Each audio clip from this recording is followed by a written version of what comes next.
Bears fans, YouTube, welcome back to another episode of Bears Fans Talk. Johnny CND here as always with the main event, Kevin Haggerty. On this bye-week episode, no Bears football over the weekend to really review, but I got a little bit of opportunity to kind of, watch a little bit more around the league. Yep.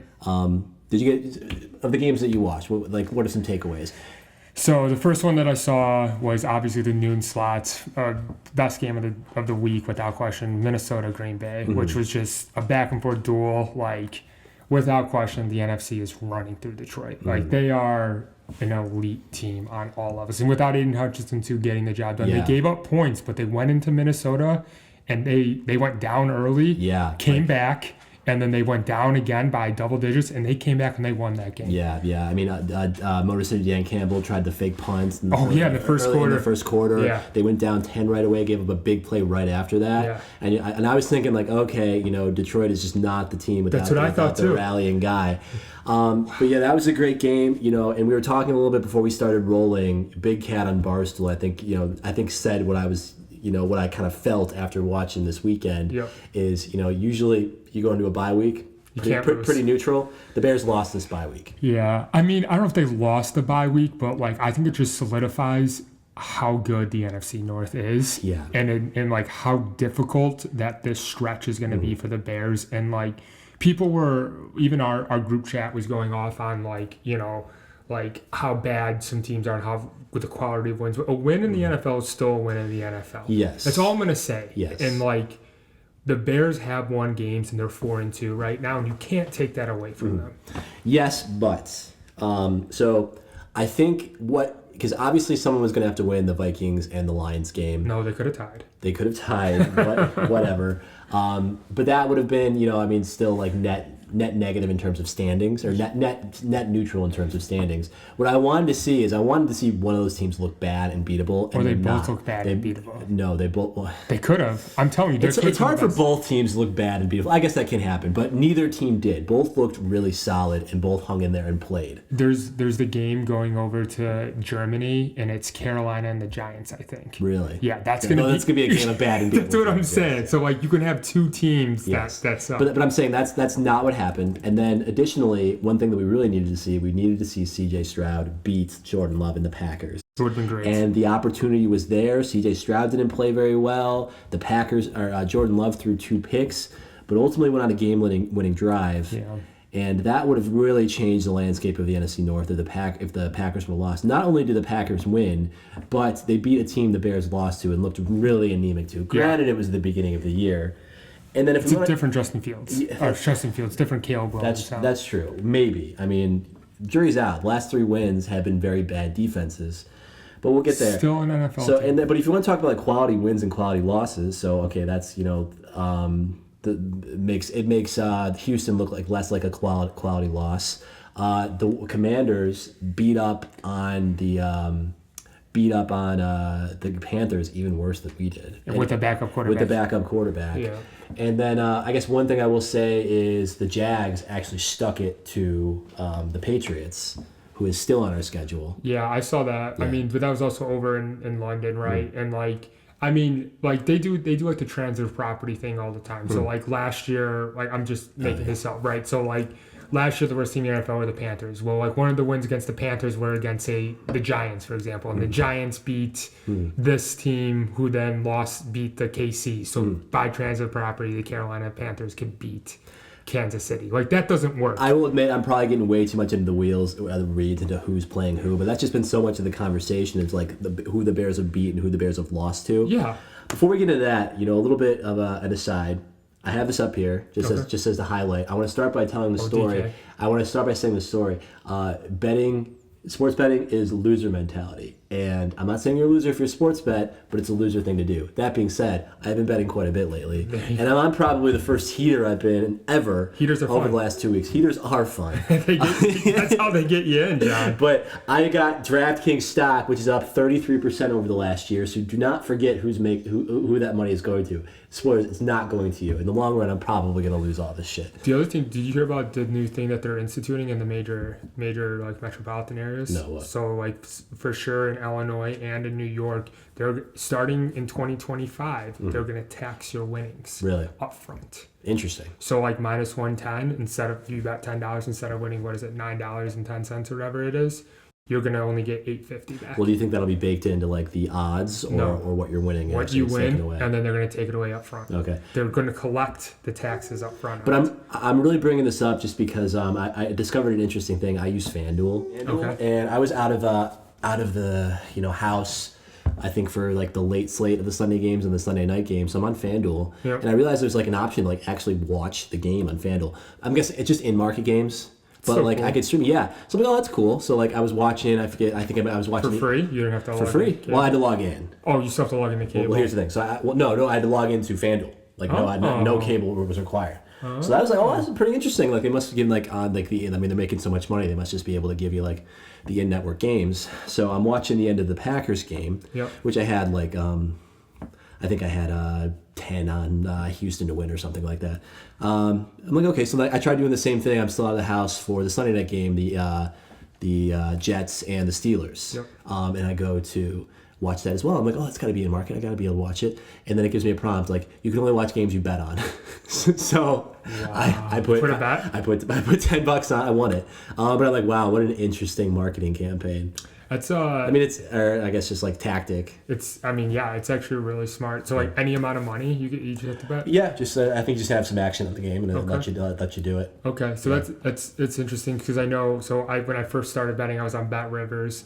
I've since moved to Bet ESPN, and I think I'm gonna move to DK. I don't know. Anyways, so Bet Rivers used to have a section like bet and watch, and it would be like Chinese ping pong at like 2 a.m, and you can like bet it and watch it. And I was like, I bet you there's just degenerates that just like want to bet and watch. Oh, for sure. So like, I mean, but the fact you can watch the NFL through DK, like that's everyone's winning then. All right. Before we kind of get into a little bit more, a lot of good storylines from this weekend that we did want to talk about since we didn't have a Bears game to kind of dissect here. But I want to start by saying, last week we finally broke 100 subscribers. Let's go. And we decided it's finally time for me to give away my Anthony Richardson Micro Mosaic card. This is up on the screen, and depending on who you ask, it's worth a couple $100. So we're going to be doing a giveaway. You got to be a subscriber of the channel. And in this video, you've got to comment your prediction for the Bears Commanders game. Closest to wins the card. I will send it to you. I'll DM you asking for your information if I don't have it. If you commented on last week's, that counts too. You don't got to do it again.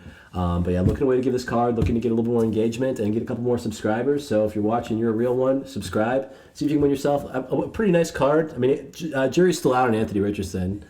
Joe Flacco might keep last week. But Anthony Richardson started last week? Yeah, I'm pretty sure he did. I didn't see any of that game. Yeah, I didn't either, but I'm pretty sure he did. But yeah, no, it's a great card. I mean, I'd be jealous. I'd love to win it. I think I'm disqualified though. Isn't that actually accurate? You are absolutely disqualified. I am absolutely disqualified. Yeah, it's in a nice little case. I've had this since last year. It's probably the only good pull from the brief card phase that I had last year. Yeah, so he went 10 for 24 with 129 yards. 10 for 24. But 14 carries for 56 yards. So he's rushing. Bad stats. Yeah, but he's rushing is what he's doing. A lot. They still don't have not Tyrod Taylor, Jonathan Taylor. Yeah, so like Godson and Sermon are taking duties, so that means Richardson's obviously carrying the ball. But anyway, I didn't watch that game though either. Barely beat the Dolphins 16-10. So the first story that I really want to talk about that I think was most interested in is Deshaun Watson snaps his Achilles, out for the season. But really, I think the biggest storyline is the crowd from the sponsors. There was a lot of boos. Yeah. So did you see any of that? And what is your initial thought when you see a guy like this go down and the crowd booing him? So I'm going to preface this by saying I was a Deshaun Watson believer. I drafted Deshaun Watson 2 years ago. I kept him last year. And so I watched this man play a lot of football last year. And the stats may be better than the way he looked. He was atrocious. Really? Dude, he was I feel like I've not gotten a chance to see him play. Dude, I watched some games, man. He was bad. And like, it's so sad too because Watson, like when he was in the Texans, like there was talks of him being like face of the league, MVP, like just an unbelievable. And he was making plays that were like magical. And then all this stuff happened, and now he's like, since he's come to Cleveland, he's had. We say all this stuff. I don't want to glance over all this stuff. The massages. All this stuff is, 20-something separate accusations of sexual assault around massage parlors and 20-something cases being settled by Deshaun. Every single one but one is still pending. So he actually has more accusations and cases than he does touchdown passes, which is disgusting. Yeah. But like at the end of the day, did you see Jameis Winston? I did. That's really why I want to talk about this. Okay, I feel like this really heated me up on this topic. I love Jameis. Yeah. I'm a huge Jameis fan. I'm lukewarm on Jameis. I'm entertained by Jameis. I'm less entertained after hearing this rant. No, but I get where he's coming from though, and like I get. And do you know what the funny thing too was about Jameis? He was inactive for that game. Yeah, like he didn't play. So they actually, I don't know how often it's happened. So like he was inactive, and then they had like DDR or whatever his name is, Demaryius Thomas Robinson or whatever was the backup, and then he got hurt, and then Jameis was able to come in as the emergency backup quarterback, and that's how he played. So he wasn't even on the active roster.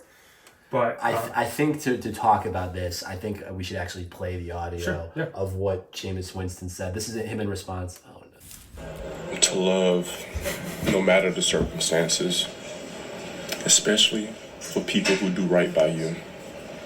I'm grateful that I had a chance to serve Deshaun, but I am very upset with the reaction to a man that has had the world against him for the past 4 years, and he put his body and life on the line for this city every single day, regardless of your perception, regardless of what you thought should happen with him.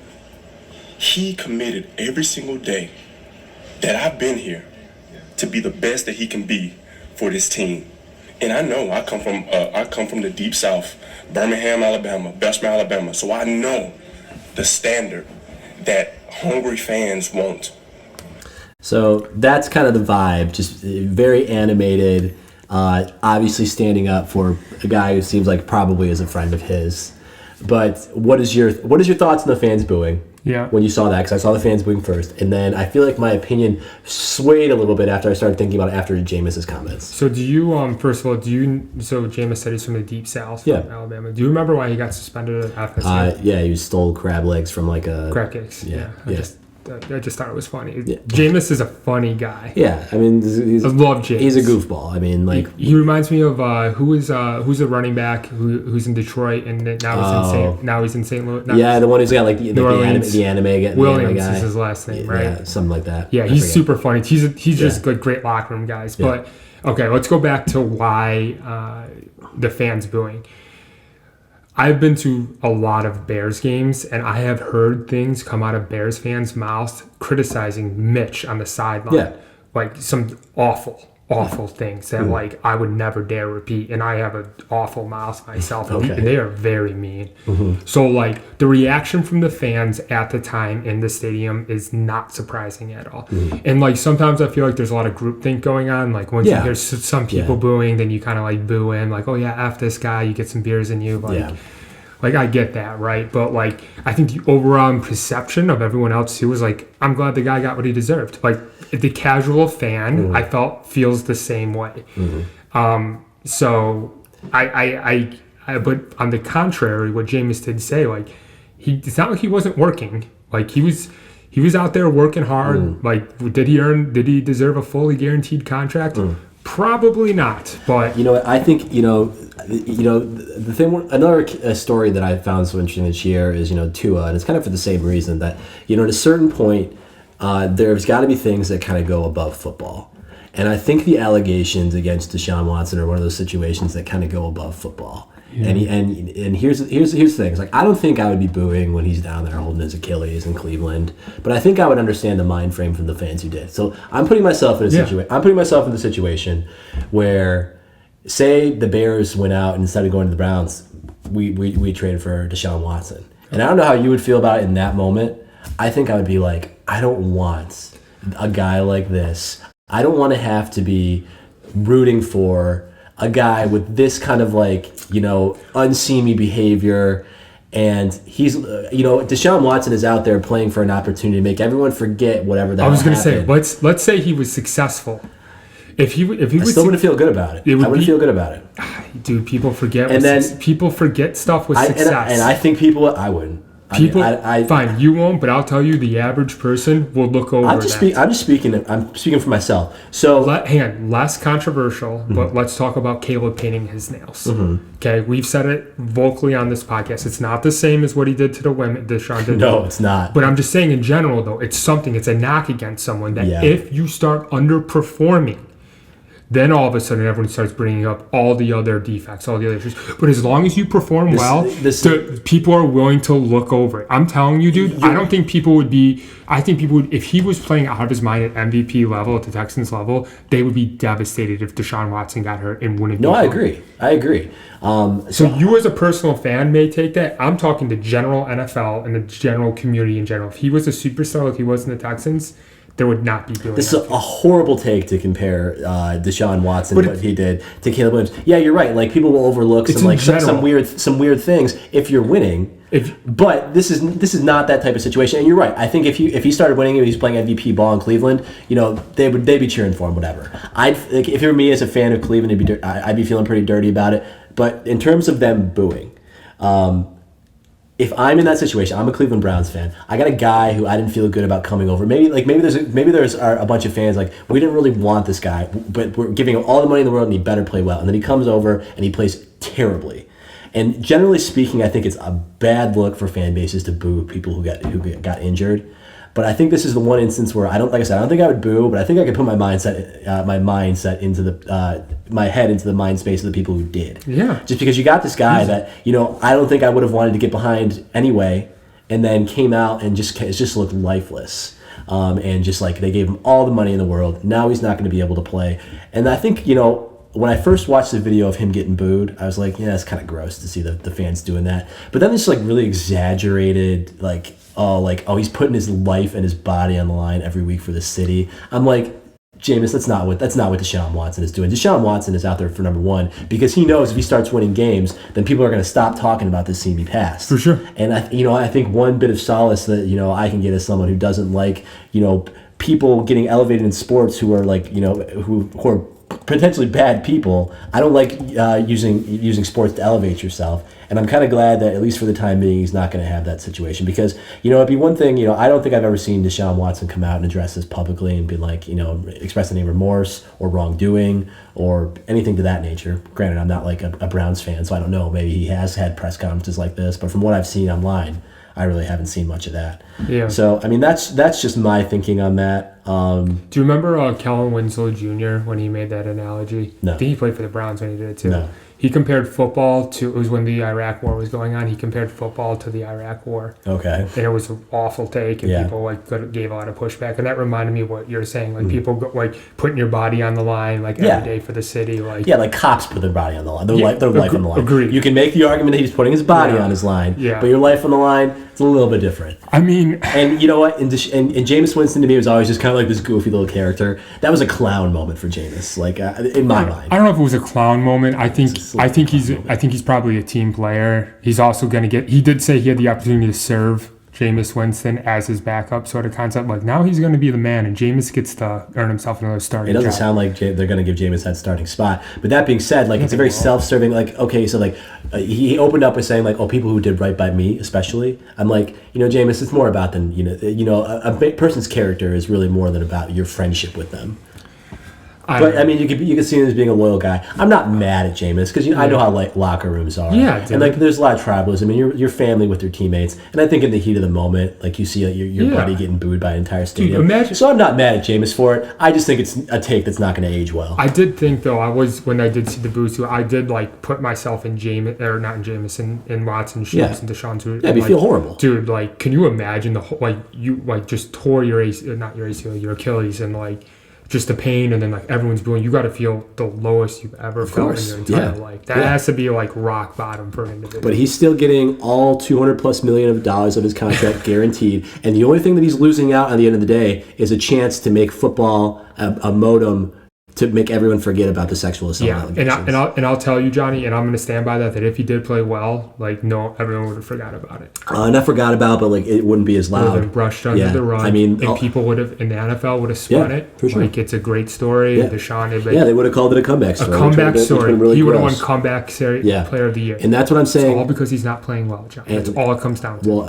and I'm just using this, as my soapbox to be. I hear you. Some things need to transcend football, and I don't think how good you are at football should allow people to forget about stuff like this. And granted, this is all allegations. Maybe Deshaun Watson didn't do this, but he wouldn't settle out of court if he didn't. There wouldn't be one pending or not. But him. So when you're coming from the perspective of your own personal perspective, right? And I'm telling you how the casual and average fan feels. No, of course. And I'm telling you, I think that the average fan would agree with that. That if he was playing well, they wouldn't boo. Like more often than not. No, I think you're right. I think you're right. Like that's just how people think. They don't have moral high grounds or anything like that. If you're winning, people forget everything. Okay. Well, on that note, super bummer of a note, a little bit more of a fun topic. Okay. So I was actually listening on the radio, them talking, I think it was one of the morning shows, and someone said, "Oh, anyone watch Russ cook last night?" And someone like, "Did he cook?" And then someone said, "Oh, he microwaved." Nice. Yeah, so they must be fans of our podcast. For sure. But so actually someone sent me the video on why they started Russ. Like they were talking about the draft picks. Like if you didn't know, like they get, if Justin Fields plays 51% of snaps, as the 6 turns to a 4th round pick. So do you think that was Tomlin's? No, not at all. I think Tomlin doesn't care about a round or two of draft picks. I think if it was the difference between a 1st and a 7th round pick, I think that if he thought that Russ gave him the best chance to win, he would still play him. He doesn't care about the draft. I think Tomlin's no bullshit. And I've been saying this from the very jump. I've been a Justin Fields hater. I don't actually hate Justin Fields, but I just know he's not the guy. I know his ceiling has probably been hit. And I think Tomlin realized that too, that Justin Fields does not give you the ability to stretch the ball down the field. He's a fantastic athlete, but we look up his passing charts every week, and everything is like dinks and dunks for like 5 yards. He can't stretch the field. He really struggles in the middle of the field. He struggles doing reads. I think Tomlin realized that, and despite the winning record, probably the ballsiest decision I've seen a coach make in the last 5 years at quarterback, 10 years at quarterback, to take a winning team and bench the starting quarterback after 6 games. For a guy, Russell Wilson is a big question mark. So I think maybe not the biggest like quarterback decision like that ever would probably be. Do you remember Tom Brady's rookie year? When Drew Bledsoe got hurt, and then he wasn't sure who was going to start. Was he a rookie? He was a rookie. Okay. And did you know? Oh, yeah, he was a rookie. Did you know who was going to start? Was going to be Brady or was going to be Bledsoe? And he went with Tom Brady. And obviously, we know history went great with that. Yeah. But like just in general, that may have been like the most not recent, but ballsy quarterback play. But it was. They started the game. It was like a 3 and out. And I was like, oh. It was looking a little rough. It was. And like they had a drop pass and like. And Russ didn't look fantastic, but he put the ball. No, he played decent. He played decent, he had a couple of deep balls. He put the ball and made some throws. I really don't think Justin Fields can. Who's the wide receiver for them? What's his name? Yeah, George Pickens had like a deflection catch. That was a deep ball. He left it short. Yeah. But I think it was the Freiermuth. Russ had a deep ball to the tight end. That was a ball that I just was like, I don't think Justin Fields is making that pass. So like the thing that I like that Russ still kind of like he's shifty in the pocket. Like he's mobile. He can get it. He can move the pocket because he's a short guy. So like Russ needs to move the pocket a lot, and he needs to get outside the pocket to see. And like he can still do that. He can still move. He's not like washed from that standpoint. I'm not saying he's going to lead him to a Super Bowl. But like he's probably is a better option than Justin Fields. Yeah, and then I think those are good numbers though. Like those are not. Bad numbers. The best numbers of Justin Fields' career, and this doesn't even account. I think he has 5 rushing touchdowns. It says right down there, 231 and 5 rushing touchdowns. So like really solid numbers. Yeah. But the offense overall was pretty anemic. They didn't score a ton. Yeah. And I don't think the Steelers are legit, but the Steelers are now 5-2. Is that correct? It could be. Because they were 4-2 before. Yeah. They got to contend with the Ravens in that division, right? The Bengals and That's the AFC North, which people Browns. Okay, yeah. So I mean, there's a mixed bag in that division, but since he's coming on strong, though, it's going to be hard for the Steelers not to make the playoffs at this point. So who really knows? I wonder, did Justin Fields get in the game at all? Do you know? I don't know. I don't think he did. He did not record a stat. If he did, I mean, maybe they start using him for kick returns like they initially said. I mean, he was great in the around the goal line for the Steelers. He's a big guy. Yeah, I mean, no, I think using him in like a wildcat package, I think makes a lot of sense. Yeah. But even better, the fact that this went down against Aaron Rodgers, and they get Davante Adams, they fire their coach, and now it's just Two straight losses. It's Aaron Rodgers, and their season looks lost. So Aaron looks. I think he's lost that that aura, like that command of the field. Like, even when he's like scrambling in the pocket, 5 years ago, Aaron, or 2 years ago, Aaron is just like, he just knew he was going to find somebody. Yeah. He just does not have that right now. So, like, the other thing I noticed when I was watching the game, too, is that, like, every time it's an incomplete pass, like, the camera goes right to him. And I was like, literally thinking, they don't do that with any other quarterback. Yes. Do they? Yeah, well, Aaron is a very emotive guy. Yeah, so they literally, like, incomplete pass, and it cuts right to him. And I'm like... He's the most intriguing player in the NFL right now. For sure. And, like, I feel like they don't do that for anyone else. Like, maybe every once in a while, but it's literally every pass that goes straight to Aaron Rodgers. I feel like they've been doing that to DJ Moore a lot.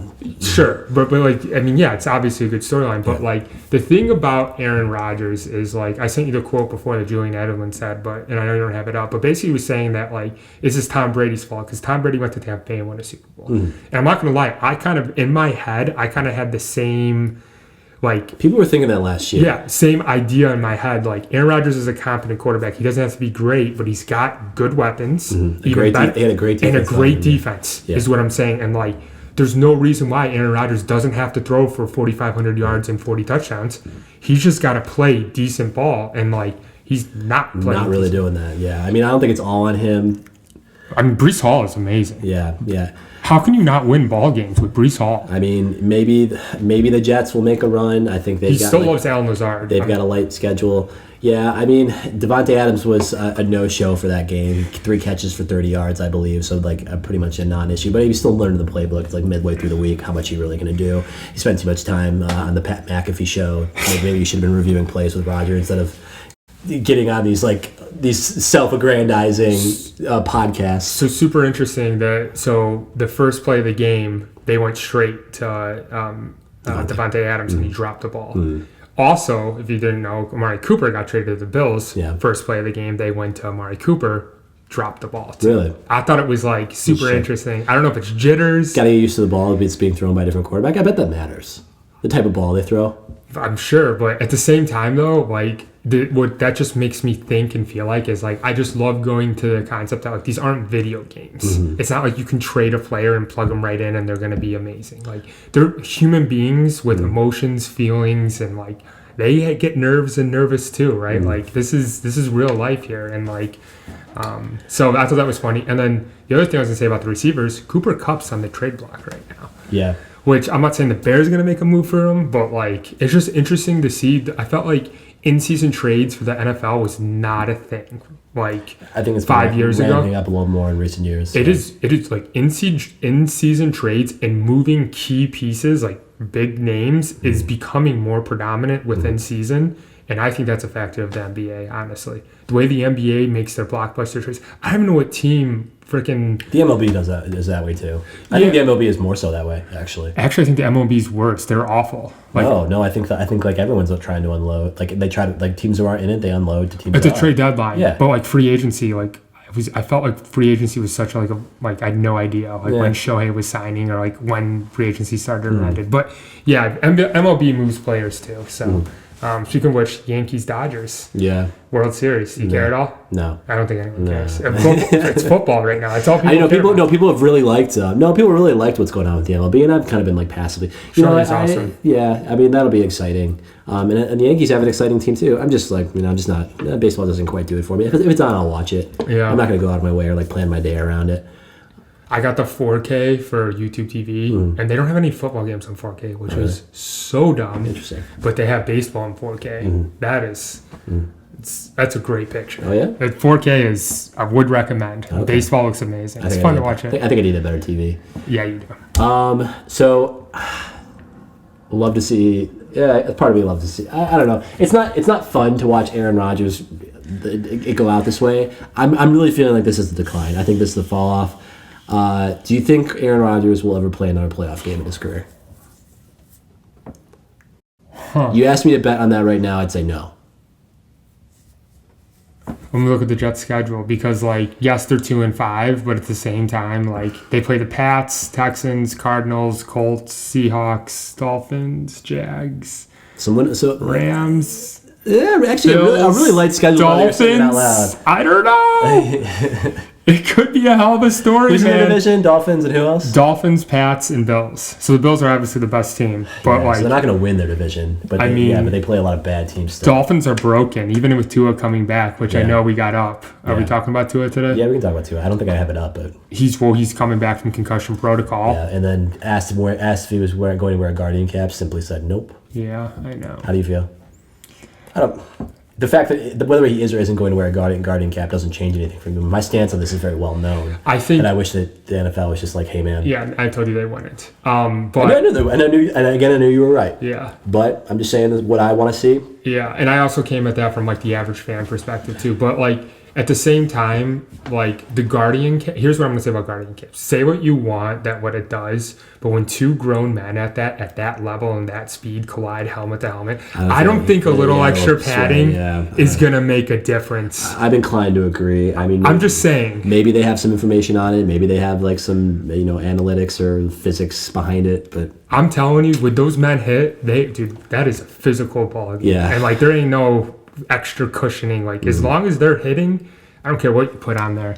And again, and I understand, Tua probably just wants to put in the past. Yeah, doesn't want to make this a talking point for the rest of his games. But at the same time, I would love to him just be like, hey, I understand that everyone really has these concerns. I wanted to have I want him to get on the soapbox and be like, this is what I really want to do. Say some stuff. I love football. I don't want to stop. Maybe he has. It's not our market. But I feel like if he were to come out and give when they asked, are you wearing a Guardian cap, he said nope. And then why? Personal preference. I have a feeling that he just does not want to, I don't think he wants to make this a talking point for the rest of his game, which I completely understand. Yeah. But it's just unsatisfying, and I don't want to watch him play football. So I don't think I will. He's going to. I know, and I don't think I'm going to watch him. You take that attention. It's pretty easy not to watch the Dolphins, though. I feel like they're pretty bad now. Yeah, and they've just never really been relevant to the NFC. Well, I'm just looking at the Jets schedule. So to go back to your initial question, I could see them sneaking into the playoffs. I can see, especially now that 7 teams make the playoffs, with that extra wild card spot, man. 2-5 is pretty damning, though, and I think that the Jets have proven they can lose to anybody. I don't think the Jets are making the playoffs. I think the Jets win 7 games and miss the playoffs. You know who's a dark horse in their schedule? The Seahawks, man. I think they're a dark horse. And the Bears got to play them, too. Seahawks just lost to no, did they win? Yeah, they won. Who did they beat? They beat the Falcons. They beat Turkey Boy. At Atlanta, too. Yeah. The Seahawks are just one of those teams. They're just going to be solid every single week. Dude, they are. They can beat. I think they can beat anybody. I think they can lose to anybody. For sure. But they're a definition of a wild card. A wild card team. They're pretty good. We play them later in the year. I know. The Bears have such a tough schedule. Yeah. I stand by what I said. And I guess maybe that kind of brings us into our next topic. Jayden Daniels went down with a rib injury. Mm-hmm. They're just calling it a contusion. Doesn't seem like there's any fractures. Mm-hmm. I saw the hits. Mm-hmm. Immediately looked like he was in some pain. Tested it out on the sideline. Said no. I mean, yeah, and that's the throwing motion is just so much torso driven, a lot of twisting. Unless it's going to be a matter of pain control, and ultimately they're calling him week to week. Yeah. But the head coach is saying could be playing on Sunday. So here's what I'm going to say about especially Jayden Daniels' style of play is that he's not like a pocket passer. Yeah. So for him to be able to get popped. Yeah. But for him to get out of the pocket and be able to be mobile and be able to do what he does and be a playmaker, he needs to have his full body. And I feel like it's any body part when you injure it. You don't realize how much you rely upon that specific body part until you injure it and it hurts when you move. Yeah. But your ribs especially. Dude, that's I don't know, man. Week to week. It's Tuesday today, so waivers clear tomorrow. Yeah. So I'll just give you a preview there. I put a clip. Marcus Mariota? No, for the Bears. Oh. The Bears defense. Because I think if Jayden Daniels isn't playing, I think the Bears defense. I think the Bears. I think they feast on Marcus Mariota. Super Mariota lit up the Panthers still, which just doesn't mean anything. But I think Mariota plays a similar enough style of ball and has a little bit of athleticism. He does. Where I think that they're not going to have to change a whole lot.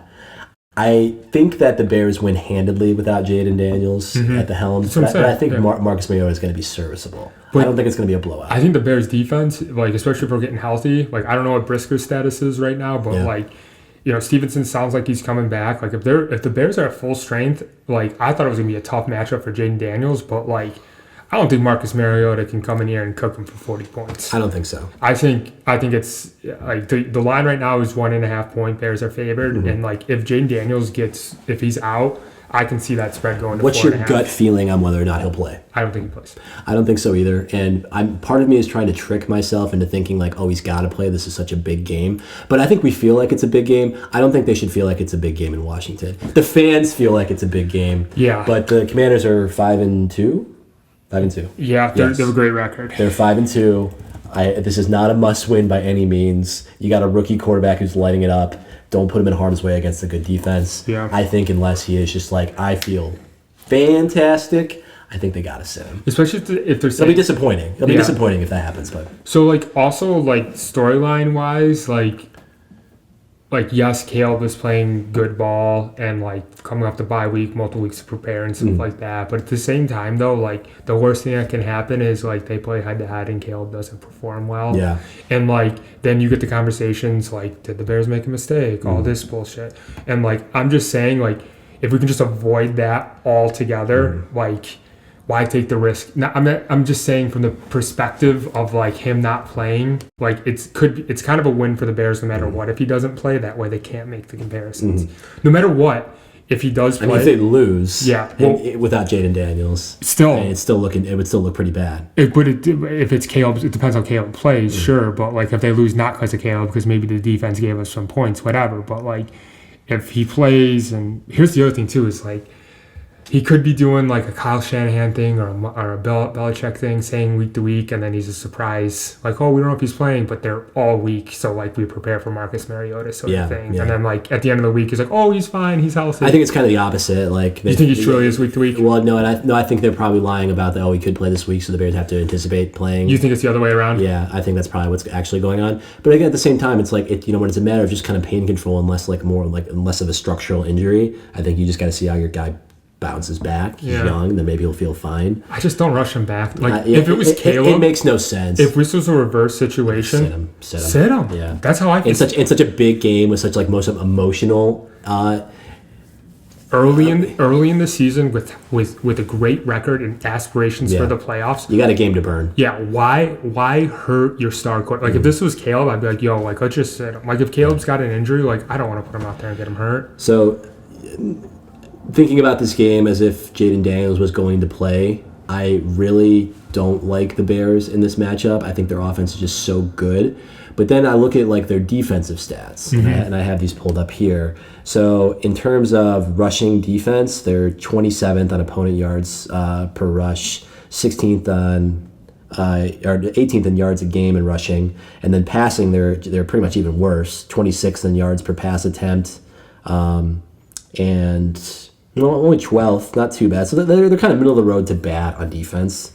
So I think that actually would make for a pretty interesting. I mean, I think that the Commanders' offense might be better than the Bears' offense, but they're only a little bit better than the Bears' defense. And I think that the Bears' offense is much better than the Commanders' defense. Yeah. Well, so I think this could have been a more interesting game than I initially gave it credit for. Dude, it's gonna be. I mean, even if though, like, I'm excited to watch the Bears again on Sunday and like have them back. Like, bye weeks are cool and everything, but like, it kind of sucked not having the Bears on Sunday. Yeah. So like, I'm just excited to have them back. And like, I think I think the Bears, like with or without Jayden Daniels, I still think the Bears can win this game. You think the Bears win either way? Either way. I think they could do it. I think if Jayden Daniels plays and he's truly okay to play, Jayden Daniels 100%, I think the Bears lose.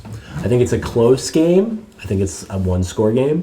Why? I just feel like Swift, if you get Swift going and like they continue to like have this in-sync offense and the defense plays like they should play, I see no reason why they can't dominate this game. Our defense hasn't played an elite offense yet. I think that I think this could be a game for them to crack on the road. So have you heard the knock on Cliff Kingsbury and in his offense he runs? I've heard it's very college-like. Very college. What is the knock? That's exactly what it is. That it's exposable and that like a legitimate defense will be able to shut it down. Maybe there's like simple concepts, simple plays, and like Jayden Daniels is making plays, sure, but like it's stoppable is what I'm saying. And like offenses get figured out. Like it's what are we going to week 8 now? Yeah. Like they can figure it out, and they had a whole week to prepare for this, 2 weeks to prepare for this offense. I'm not saying they can't. I feel pretty good about this game. Okay. Coming off a bye week, like one of my favorite stats was Andy Reid never loses off a bye week ever. Yeah. Ever. I remember Lovie Smith used to be that way. I feel like just in general, good coaches. If you are truly an elite coach, your boys should be ready to play. I would think so. So that's why I'm saying it doesn't matter if or if not Jayden Daniels plays. The Bears need to win this game. It's really interesting. I know. I mean, the media is going to really take the outcome of this game and run with it for the Bears because they're already willing to be like, oh, the Bears are frauds. Yeah, write them off. Yeah, they're ready. So, I mean, it'll be interesting to see. I hope Jayden plays, but part of me would just a sigh of relief if he doesn't. Yeah, because I'm not ready. I'm not ready for the Bears to be tested. It's kind of what I'm saying. I want the Bears to study for a few more weeks before they get tested. And like not only that, but like I said in general. So like the Bears. So here's the other bad thing if Jayden Daniels doesn't play. They say they beat a Marcus Mariota team. Just like more fucking add to the fuel of the Bears haven't beaten anyone good. And then, at that point, the Bears are 5-2. Yeah, and they can limp their way into the playoffs regardless. I mean, I think it's gonna take 10 wins. I think it's gonna take 10 wins in the NFC. Not for the wild card. I think it might still. I don't know. We'll see. It's a 10-7 record. I don't know. The Bears before the extra game expansion, they missed the playoffs with a 10-win team. That was when Lovie Smith got fired. They went 10-6 and missed the playoffs.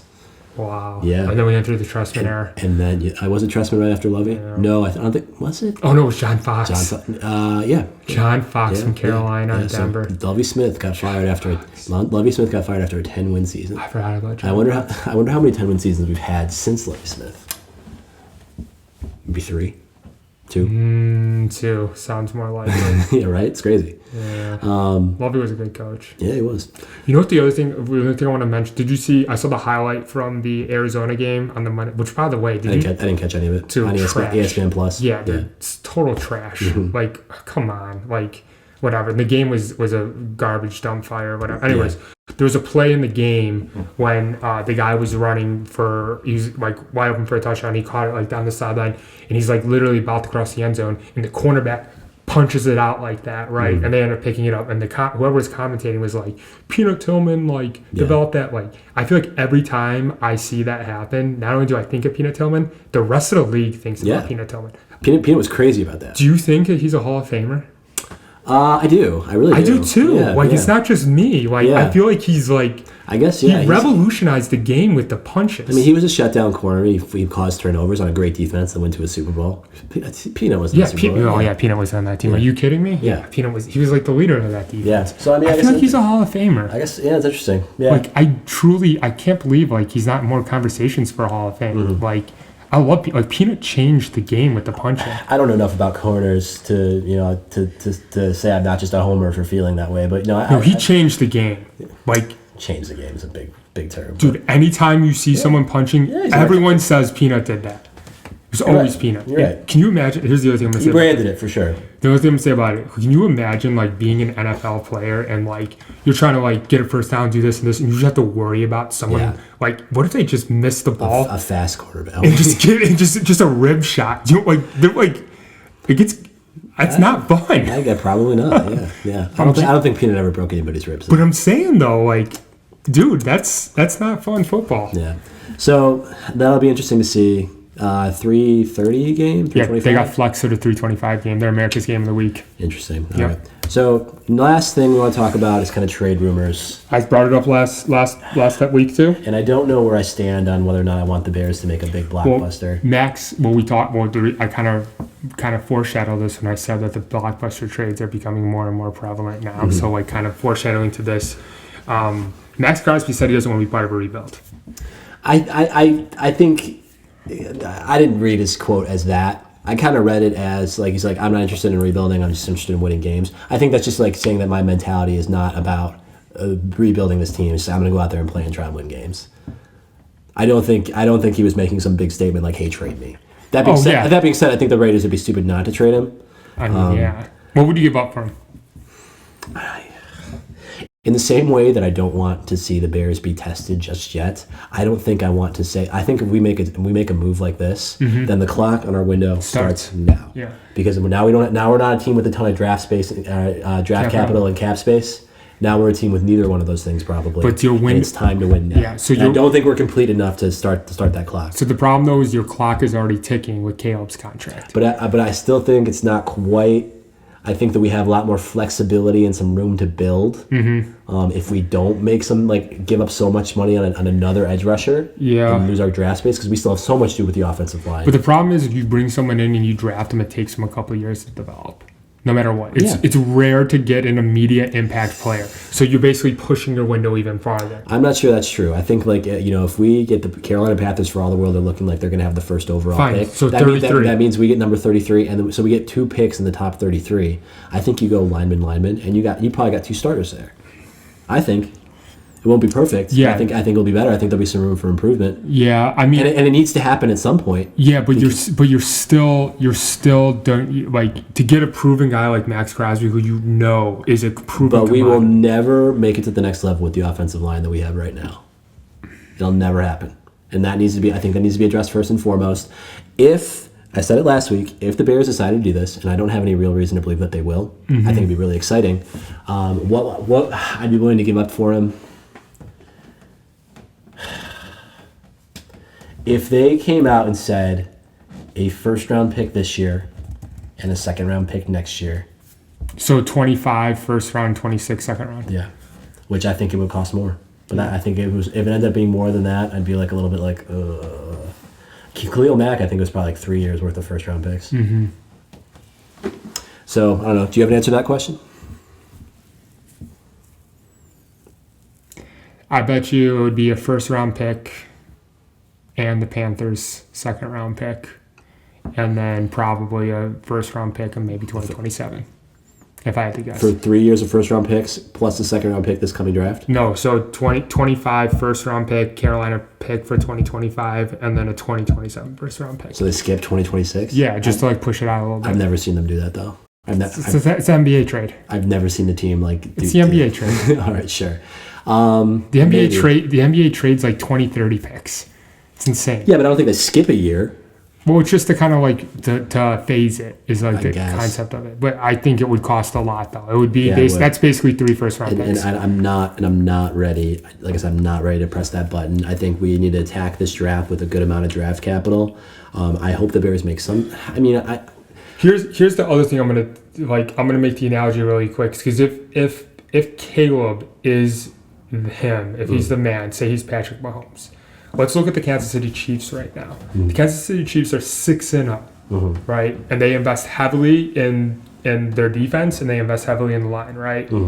They have no playmakers, and they're still 6-0. Yeah. But that's because Patrick Mahomes is special. Yeah. But they don't have money to pay everyone else. So what you're able to do under Caleb's rookie contract is you can get the playmakers around him, allow him to grow and develop and be great. I think it makes sense. Yeah, but I don't think Max Crosby makes Caleb Williams better. Makes the defense better. It does. It makes him significantly better. It does. Then you got to double team Max and Sweat. I want to see. That's scary. I want to see them make a move that makes them better, but I don't think that I'm going to see them make a blockbuster blue chip guy like this. I don't think that's going to happen. You know, this thing they say about Jared Goff that's always been his knock is that when you get pressure on him and you get him a little rattled, he sucks. Yeah. Or you get him in sub 50-degree weather. I mean, he's a California boy. Yeah. But I'm just saying though, is that we know our division. They're good. Yeah. Do you think that Sam Darnold is going to be good under pressure? I don't think so. I'm telling you, to beat the division opponents, it's going to take pressure. I made the big claim last week that if the Bears beat the Jaguars, then I would think they're a lock for the playoffs. I put my money where my mouth at. I put $150 on it from the winnings that I had. Did he not just say that he was done gambling? Gambling is for losers. Oh my gosh! question. And then lots of things I do are for losers. They're sucking you in. Yeah. What's your unit these days?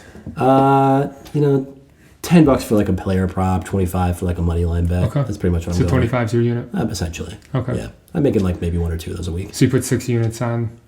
Yeah. Okay. Yeah. So I think the Bears out of division schedule is bad enough that we're going to win most of those games, especially if we get a freebie with Jayden Daniels out. Yeah. And then we're going to Arizona. By all the world we should beat, and the Patriots, who we should stomp. And then we go into, let's say we win 2 of these next 3 games.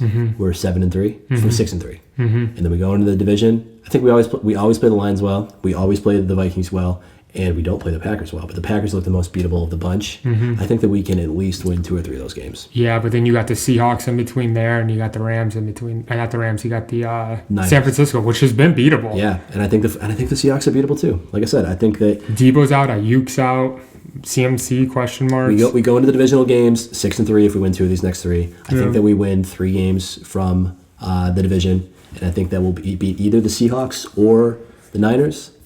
And that gets us 10 wins. Yeah, I think we're in the playoffs. I think we're locked for the playoffs. I'm standing by that. Yeah, I think that's a good bet, Johnny. Yeah. I like that a lot. All right. The last thing I'm going to say. So next time we do this podcast, I'm probably gonna have a son. Oh yeah, man. So I don't know if we want to do it Sunday night because Monday I'm gonna have a son. Is that the scheduled day? Yeah, the 20th. Are you sure you're going to be out of the house on Sunday night? Yeah. I mean, my wife will probably be asleep. I mean, it's an early procedure. You should probably spend some time with your wife. She's probably going to go to sleep at like 7 if she can. But you're right. We should probably do it. Or if not, I'm not going to be able to do it till like Halloween.